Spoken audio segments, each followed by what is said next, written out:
There's breaking news courtesy of NFL media, and this is a stunner to me. 2 years after Washington literally got Adrian Peterson off the couch in late August, and he came in and had 1,000 yards for them, and by all appearances was going to be the top tailback, at least the early down option with Darius Geis gone. NFL media says Adrian Peterson, future first ballot Hall of Famer, has been released by Washington. Can you believe that, Shireen? Adrian Peterson out. Stunner. It's an absolute stunner, but it just tells you that they don't think he has anything left.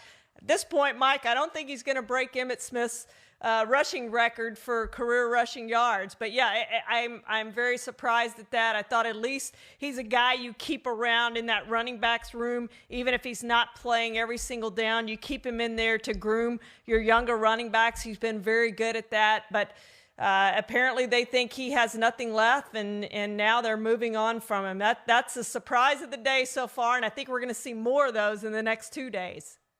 He's going to leave behind $750,000 in dead money. They avoided $2.25 million salary that would have become fully guaranteed week one. We're kind of scrapping the outline here and focusing on this Adrian Peterson news because he talked not that long ago about the bond he feels with the Washington fans and how he wants to be there for several more years, and he does have his sights set on Emmitt Smith's all-time rushing record. And, I believe that Frank Gore and Adrian Peterson could both end up with more yards than Emmitt Smith. The question is who will give them the opportunities to get the carries and the yardage necessary. You need a team that's willing to employ you. And now that Adrian Peterson's cut that abruptly, that quickly, he instantly becomes a free agent. I just wonder where he's going to end up. And let's put him on the list with Earl Thomas and Jadeveon Clowney as potential future Patriots. Yeah, right.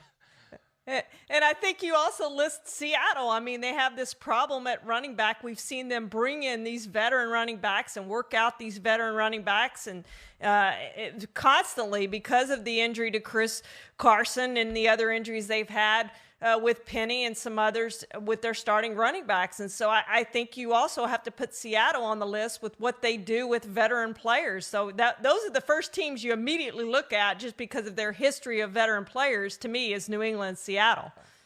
And I think one of the realities, too, apparently they feel good about Bryce Love. Right, the guy who was on scholarship last year, right. He had the ACL tear. They were waiting, and they knew when they drafted him, this is a guy who would have been drafted a lot higher if he was healthy. They took a flyer, and again, because we haven't had the preseason, we haven't had joint practices, we haven't been able to see what these guys can do. And maybe Bryce Love is a guy they've kind of kept up their sleeve as a guy who is ready to take off. You don't get rid of Adrian Peterson unless you think you have a replacement, unless he really does have nothing left. It really is a stunner, though. 35 years old. He plans to keep going, and now we'll see where he ends up. And it's going to be maybe the first shot of what will be a very interesting weekend as the cuts approach on Saturday.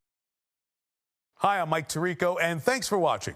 Make sure to hit subscribe for the latest news and highlights from NBC Sports.